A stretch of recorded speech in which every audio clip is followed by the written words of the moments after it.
In 1984, Vladimir Kien, an employee of the Ural Military Counterintelligence Service, made a decision that not everyone would have dared to make.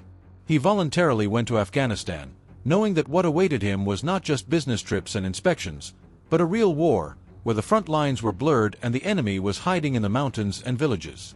His business trip lasted 2 years, an eternity in conditions where every day could be his last. All this time, Kien kept a diary, carefully and in detail recording his observations, thoughts, and experiences. For a counterintelligence officer, this was not only a way to preserve his memory, but also a kind of psychological relief. He described everything, from routine duties of monitoring personnel and identifying disloyal elements to encounters with the most unexpected things, including hypnosis, which almost no one in the army took seriously in those years.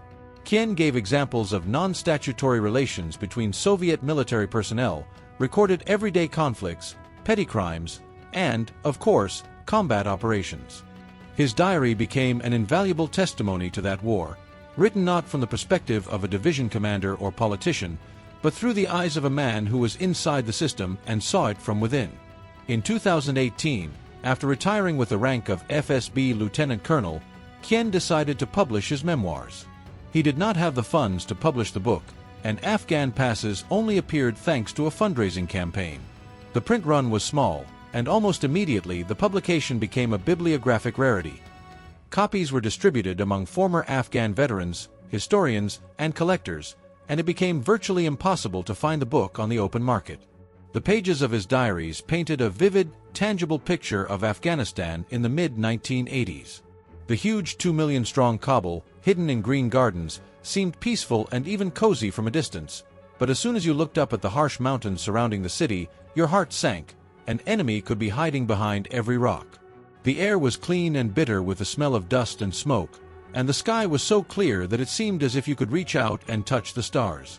On one of the hills stood the former Shah's palace, a majestic 5-story building with columns. Once home to monarchs, its halls had now been turned into the headquarters of the 40th Army of the Soviet forces.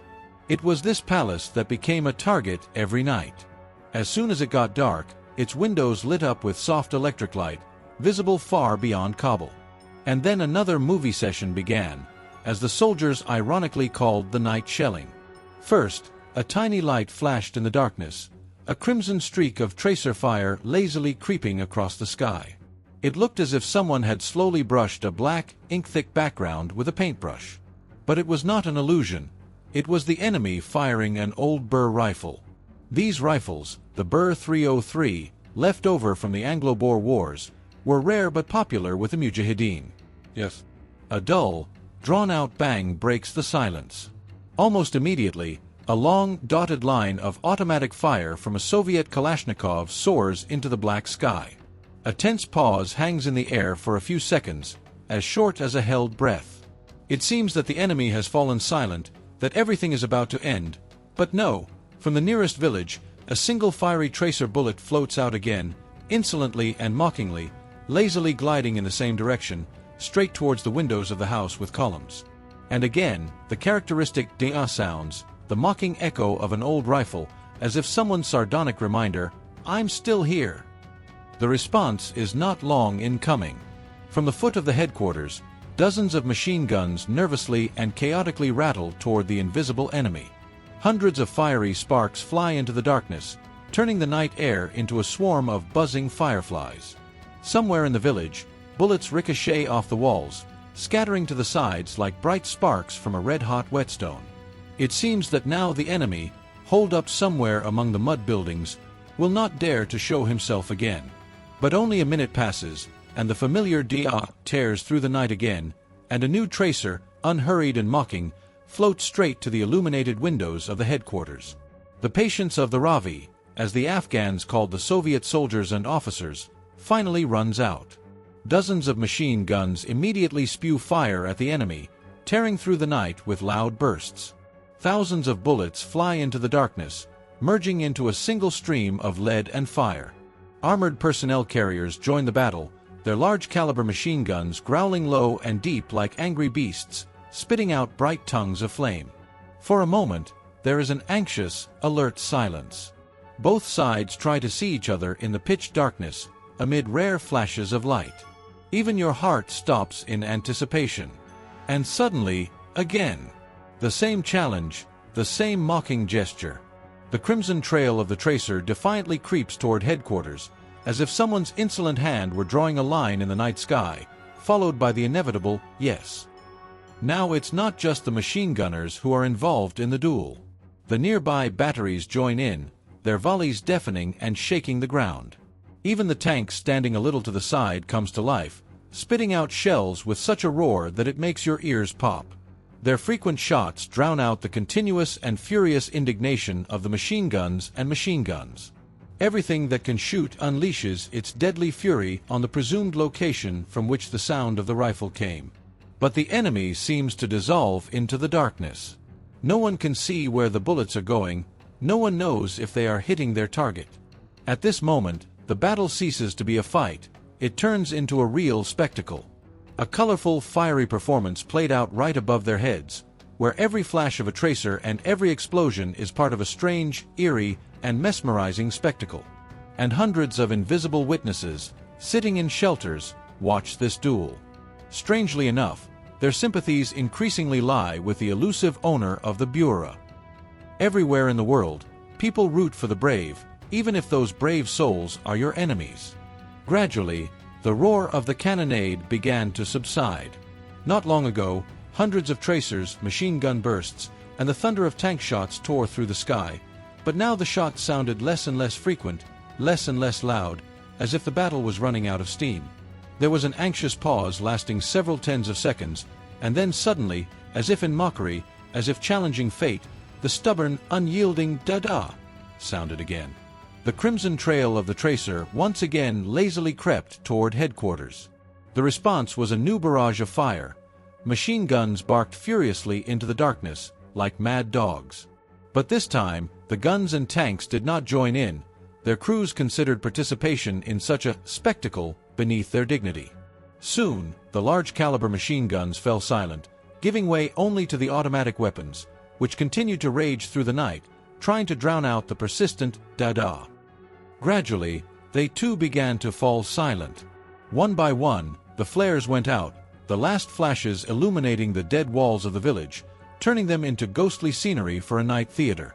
The headquarters searchlight closed its blinding eye, as if tired of this senseless duel. And then the last shot of the old Bureau rang out victoriously over Kabul. There was no response. In reply, there was only a pensive, ringing silence, which turned out to be more frightening than any battle. In this silence, something greater could be heard: stubbornness, audacity, and the defiance of an entire army. Later, in real combat, our paratroopers managed to capture 6 insurgents.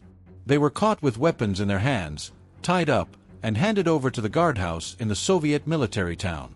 It seemed like a small victory, a respite in an endless series of sorties. But the joy did not last long. Almost immediately, the unit jumped into their armored personnel carriers and rushed to catch up with the rest of the troops, who were already moving forward. They did not manage to catch up with them. At the crossing over the rapid yellow stream of a mountain river, fate played a terrible joke. The armored vehicle, heavy and overloaded with people and ammunition, suddenly plunged into a bomb-like crater hidden under the water. Everything happened too quickly. The vehicle sank like a stone, and not a single person surfaced. No one could swim. Everyone was wearing a bulletproof vest, heavy as a weight, and their belts were loaded with ammunition magazines, grenades, and equipment. All of this pulled them down mercilessly, with no chance of escape. Wonderful guys died. Young, strong, decorated with combat medals for past operations, they remained forever at the bottom of the mountain river. Their comrades stood on the shore, watching in shock as a diver tried to hook the sunken vehicle with a cable to pull it out with tanks. I got into the helicopter and, barely having time to unbuckle my seatbelt, found myself on the helipad in the center of the unit a few minutes later. My heart was heavy, weighed down by what I had seen at the battle site. The sun beat down mercilessly, the air shimmered with heat, and in the sultry silence, every step to the guardhouse echoed hollowly in my head. I went inside, took off my cap, exhaled heavily, and, trying to pull myself together, laid out the necessary documents on the table. The papers seemed dry and soulless, but they were part of the job: protocols, reports, testimonies. Everything had to be done flawlessly, because in exactly 24 hours, all detainees had to be handed over to the local authorities for further investigation. That was the order, the established rules of the current agreement between the Soviet Union and Afghanistan. And I understood clearly: the faster everything was done, the more reliably we could maintain order and discipline. But this time the work seemed particularly difficult. Eyewitnesses to the battle had died, which meant that establishing the truth would be much more difficult. Thoughts swirled in my head. Who were these people? What motivated them? How did their fates unfold? I sent a soldier to find a translator and, while waiting, I looked around mechanically. My gaze fell on the ceiling lights. They were covered with flies, forming a solid black carpet over the lamps. The picture was so repulsive and at the same time symbolic that I couldn't help thinking, you wouldn't see this even in a bad dream. It seemed that even the room itself was saturated with the oppressive atmosphere of war, death, and desolation. A few minutes later, the interpreter arrived, tired but composed, accustomed to such procedures. His appearance seemed to bring me back to my working rhythm. Soon, the first detainee was brought in. I expected to see a hardened warrior, a stern fighter, but instead I saw a boy. Very young, with downy cheeks and a thin, still childish voice. He looked confused and frightened, but there was still stubbornness in his eyes. He was immediately handed a 3-liter jar of hot tea. The boy eagerly grabbed it with both hands and drank half of it in one gulp, as if he hadn't had any water or food for days. His name was Nasrallah, son of Muhammad. He was only 13 years old, just a child. His father had once fought in the 8th Infantry Division of the Afghan Army, but had been killed a year ago. His mother and 5 younger brothers and sisters remained at home, now living from hand to mouth. The head of the family was now his elderly grandfather, a frail man, but the only one who could still keep the household afloat. Nasrallah had joined the irreconcilable Neza R2 detachment only a few months earlier. As he himself recounted, this happened after a local commander beat his grandfather and effectively took the boy away by force. He carried ammunition through the mountains. "Damn him," one of the prisoners said bitterly and wearily during interrogation, mentioning the enemy team of Dushmans led by a certain Rakhmatullah. And he began to tell the story in detail, sobbing and wiping his tears with his palm from time to time. He talked about how he tortured and killed defenseless daikons, how he dealt with those who tried to resist, and how his name struck terror into entire villages. Everything seemed clear about this Dushan. He was an executioner, a sadist, an enemy. But when Rakhmatullah himself was brought into the room, I was stunned. Before me was not the emaciated fanatic with a dead stare that I had imagined, but a stately brunette with something almost bright in his face. His eyes were particularly striking, bright blue, cold and piercing, which was surprising, because such a look was extremely rare among Afghans. His intense, intelligent, and calm gaze did not fall on the chair in front of me, but habitually dropped to the floor by my desk. He sat there with his legs crossed, as if he were not a prisoner but a free man, accustomed to maintaining his dignity in any situation. When he spoke, he smiled, charmingly, friendly, with an open, white-toothed smile that for a moment made all feelings of hostility and war disappear. There was no fuss or fear in his appearance, only some kind of inner strength and confidence. The interpreter spoke, and I listened to his biography and was amazed. A former student of Nangarhar University, enthusiastic, educated, with a broad outlook. They came for him at night and forcibly took him to the gang. At first, they beat him for a long time, kept him in a dungeon for 6 months, and broke his will. But despite everything, he survived and kept a clear mind. His voice expressed sincere hatred for the war that was devastating his homeland. He said he dreamed of returning to his studies, that he would like to visit the Soviet Union, that he respected the Shuravi for their strength and courage. There was no blood on his hands. The interpreters and escorts knew this. His parents lived in Baghlan province and were farmers. He himself was single, and his words conveyed a longing for home and for the normal life that had been taken from him. Suddenly, I found myself feeling a strange sense of trust toward him. An uninvited wave of sympathy rose within me. His unusual eyes, bright and kind, seemed to hypnotize me. Everything around me seemed to blur and become fuzzy, and only he, Rahmatullah, remained the center of attention. I hung on his every word, and even though my mind told me to be cautious, I believed him unconditionally. I believed his words, his decency, his inner dignity. His sincere smile was contagious, and I involuntarily responded with the same smile, as if I were facing not a prisoner, but an old friend or kindred spirit. A protest grew in my heart against what I had heard from others, against the accusations, against the boy's words about his cruelty. At that moment, I was ready to believe in the purity and truth that emanated from him.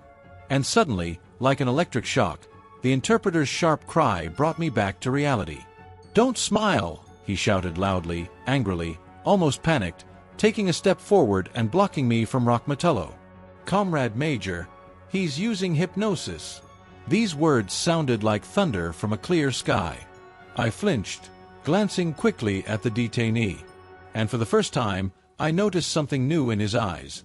Not only kindness, but also a hint of hidden power, some kind of secret authority that he wielded. They glowed with open hatred and, at the same time, a strange, frightening calm. My hands clench into fists so tightly that my knuckles turn white. I force myself to regain complete control, suppressing the sudden numbness and strange feeling that my mind is about to stop obeying me. I look away from the detainee, lean back slightly, and remove my face from his direct line of influence. I feel for the surface of the table behind me, as if looking for a point of support in this object. I glance instantly toward the window and note with surprise that I forgot to close the metal latches, even though I was supposed to do so immediately. This could have been a fatal mistake. An observer or even an armed militant could have been hiding in the thick reeds outside the window. I order the detainee to be taken away. As if sensing the tone in my voice, he smiles contemptuously, the corners of his lips lifting slightly in mockery. There is no fear in his eyes, only the confidence of a predator accustomed to dictating his own rules. He springs to his feet, his movements precise and springy, like a young leopard, and with the same silent grace heads for the exit. An armed soldier walks beside him, his hand on the safety catch of his automatic rifle, but even he looks wary next to this prisoner. Rahmatullah leaves without turning back, his back proudly straight, as if he were not a prisoner but the master of the situation. A few minutes later, they bring me a briefing note. The headline hits me like a hammer: Rahmatullah, son of Ghulam. The dry lines of the document reveal the true face of this charming young man who, just a moment ago, was sitting on the floor with a white-toothed smile. It turns out that he is the son of a large landowner, 22 years old, who voluntarily joined the Islamic Party of Afghanistan and has been fighting against government troops for 6 years. He underwent special training twice in Pakistan, where he was taught not only to shoot, but also to psychologically break his opponents. He personally destroyed 1 Soviet and 2 Afghan tanks with a grenade launcher. He dealt with local residents loyal to the government, and especially with prisoners, with particular cruelty. His list of atrocities includes dozens of killings, torture, and burned villages. This is followed by lists of villages destroyed by him and his men, Afghans executed, and the names of Soviet soldiers who were taken prisoner and never returned. The accompanying documents state that a Chinese assault rifle, a field bag with important papers, and an expensive Japanese Seiko watch, an item that is worth a fortune among the locals and serves as a status symbol, were found on him. All of this belonged to Rahmatullah personally. It was with these facts that we should have started, not with smiles and empty words. But I made a mistake. After the death of my comrade, I acted hastily and believed the words of this student too soon, forgetting that he had been taught to manipulate and subjugate the will of others. 2 hours later, Rahmatullah was already giving detailed testimony. As if with relief, he recounted everything: the list of names in his group, its bloody rout, the deployment of troops, and even the structure of the Special Forces training in Pakistan. Our 1-story dormitory, long and narrow and really resembling a matchbox laid on its side, was simply called a module by everyone. The building was narrow and cramped, but surprisingly loud. If someone sneezed somewhere, several people could hear it through the thin walls and partitions. And, as if on cue, "Bless you" would be heard from all sides. Voices from neighboring rooms, hoarse, sleepy, or cheerful, in a variety of languages. I had 2 neighbors, both ensigns. Returning in the afternoon from the food warehouse where they were on duty, they invariably performed a long ritual. First, they splashed around in the shower for a long time, then shaved carefully, and only then did they slowly put on their combat undershirts and spotted camouflage coats. At such moments, they looked not like rear supply officers, but like real seasoned soldiers, ready to go into the field at any moment. Sometimes their comrades from neighboring posts would drop in, noisy, cheerful, with a bottle on their shoulders. The soundtrack of such evenings was predictable, like a rehearsed performance. First, there was a muffled gurgling and bubbling from the necks of the bottles, then whispers and drunken laughter, turning into shrieks and guffaws. Then loud conversations in a mixture of Russian and Ukrainian. Someone started singing folk songs, drawn out, soulful, with a hoarse voice. And finally, it all ended with heroic snoring, which could be heard in several rooms at once, echoing and merging into a single orchestra. The residents of the module, tired after their shift and returning well after midnight, learned to adapt. They put pillows over both ears and fell asleep as if there was absolute silence around them. And what was a little snoring compared to the real cannonade that thundered outside the walls of the module almost every night? Firefights, automatic gunfire, single shots from snipers, and the occasional dull roar of mortars became a familiar background noise. In the Soviet Union, where I later went on vacation, at first I couldn't sleep at all in the silence. I missed the familiar roar of gunfire, and only the creaking of the tram tracks outside the window reminded me of that strange orchestra we lived to the sound of in Kabul. A young lieutenant had recently moved into the room across the hall. He was a newcomer and, unlike us veterans, was not yet accustomed to this chaos. During the day, he diligently exhausted himself on duty, but in the evening, when silence reigned in the streets and there was no shooting, he could not sleep. He was annoyed by the gurgling of bottles, shrill laughter, and loud conversations behind the thin plywood partition. When the neighbors, excited by alcohol and their own merriment, began singing "Katyusha" in 4 booming voices, the young lieutenant, who had been patiently tossing and turning on his bunk, finally lost his temper. He rose carefully, smoothed his uniform as if preparing for an official report, and politely knocked on their door. Opening it slightly, he asked in a measured tone, "Guys, could you keep it down a little? It's nighttime after all, and we need to rest." The scene that greeted him was classic. Slumped back in his chair like a lord was the ensign, a strong, smug, handsome man who had long since stopped caring about the rules or his neighbors. A glass in his hand, a smirk on his lips. Without even bothering to get up, he stretched out his words contemptuously. "Go to hell." The others burst out laughing in unison, as if it were the wittiest remark of the evening. The lieutenant paused for a second, but said nothing. He silently closed the door behind him, leaving waves of laughter and mockery behind the thin partition. A minute later, he returned. This time, he walked slowly, calmly, unhurriedly, like an actor stepping onto the stage. Before the eyes of the stunned company, he pulled the pin on an F1 grenade and, holding it with 2 fingers, carefully rolled it across the floor toward the ensign's feet. Then, without saying a word, he left again and closed the door tightly, pushing off powerfully with both feet from the floor, as if he had anticipated what would happen next.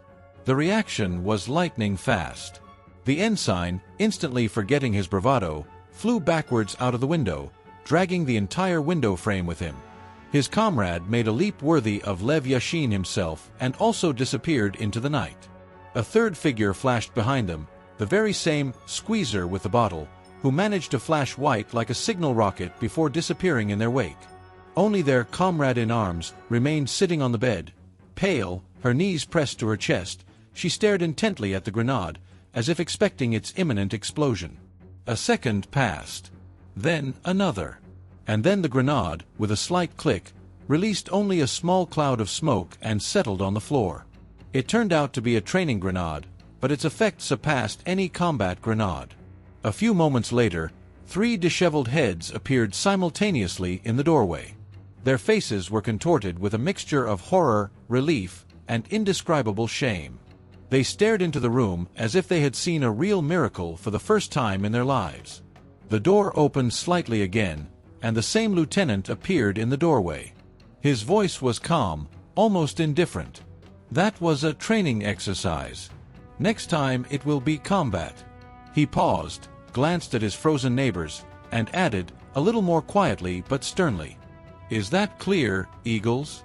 "Understood." They shouted in unison, almost in military fashion, along with their female companions, who were no less frightened than the heroes themselves. From that night on, silence reigned in the neighboring room.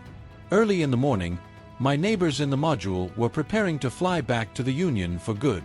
They had long since packed their simple belongings, old, worn parachute bags that served as our universal suitcases, and neatly placed everything they had acquired during their service in them. They had also prepared their documents in advance so that there would be no delays. And, in keeping with the good old tradition, they invited me to a farewell dinner. I came to them, as usual, after midnight. It had been a difficult and long working day, and only when I had managed to finish all my tasks was I able to join them. Oleg flew home to sunny Sevastopol, where his wife and young daughter were waiting for him. Misha returned to his native Belarus, to old friends and parents whom he had not seen for over a year. We all understood perfectly well that this separation was not just a temporary parting. Who knows when and under what circumstances we would meet again. Sitting at the table, we talked about everything under the sun. How many times had we had these conversations before? About future places of service, about families, about the characters of our bosses, about the habits of our wives, about children, and even about the virtues of women, both local and those who had stayed at home. On evenings like this, it was as if we wanted to discuss everything in the world, to distract ourselves a little from the constant tension of war and feel like ordinary people sitting at the kitchen table for a moment, rather than soldiers in a distant country. The snack was very simple, but in our situation it seemed like a real feast. Red fish, neatly cut into slices, and the painfully familiar canned food, sori in tomato sauce. We shared all this among ourselves, washing it down with warm vodka and rare jokes. Suddenly, somewhere nearby, shots rang out lazily. Sentries were firing back at single bullets coming from the nearest village. We looked at each other, but no one was surprised. It was part of our life, a normal background noise, like dogs barking or the sound of a tram outside someone's window. Soon another sound pierced the silence. At first, a signal mine howled, long and mournful, like the lament of a living creature. Most likely, some local jackal had carelessly touched a wire stretched in the darkness.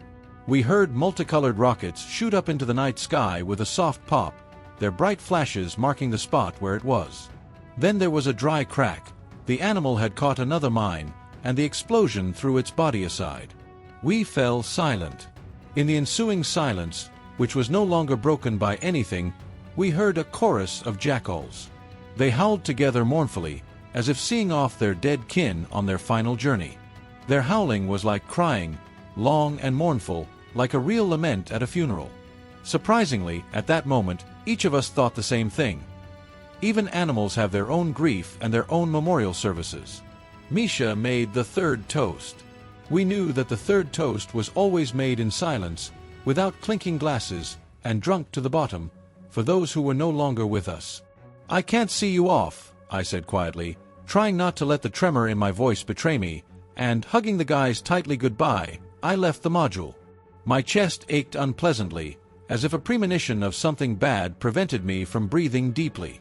And literally a few seconds later, it came true. A sharp, piercing whistle, like a heated spear, rang out over the base. I barely had time to turn around when everything around me was illuminated by a blinding flash, and a terrible blow shook the module, as if a huge fist had squeezed and shaken it until the beams and walls creaked. I fell, hitting the floor painfully, and felt my cheek burn with hot air and dust. My temples were throbbing, my heart was pounding, my breath was catching. For a few seconds, I simply couldn't understand what had happened. But my instincts worked faster than my mind. I jumped up and, covered in dust, rushed into the corridor. People were already running around there, lanterns were burning in the commotion, and in their flickering light I saw Oleg and Misha being pulled out from under the rubble. They were immediately carried on stretchers to an ambulance and taken to the medical unit. The rocket hit the ceiling beam of their room and exploded above my friends' heads. The impact was so powerful that it blew the roof apart as if it were made of cardboard, but we were lucky. Mostly small fragments fell down. They riddled the furniture and walls and cut the guys, but fortunately, their wounds were not fatal. It could have ended much worse, and the thought of it brought a cold sweat to my forehead. Returning to my room, the first thing I did was cover the broken window with a blanket to keep the icy mountain air out, and I hung the pillowcase and sheets, which had been pierced by shards, crisscrossed, as if trying to block the path of trouble. After that, as I always did, I went to the wall where my makeshift calendar hung, a ruled notebook page where I crossed off each day I had lived. With a thick pencil cross, I crossed out another number, the 342nd day of my service in Afghanistan, which had not yet begun. Then my gaze fell on a photograph pinned to the wall with a button. It was of my wife and 2 sons. I brought it closer to my eyes and froze. My heart sank. The photo had been pierced by shrapnel. And this blind piece of iron, sent by someone's hostile hand, had hit the left arm of my eldest son, the one who had recently been drafted into the army. The blow was so precise and ominous that it seemed as if fate itself wanted to warn me. I ran my fingers over the photo, carefully, as if I could feel my son's pain through the paper. "Does it hurt, son?" I wanted to ask aloud, but the words stuck in my throat. It dried up. My breathing became irregular. My chest ached. My heart tightened into a tight, painful lump.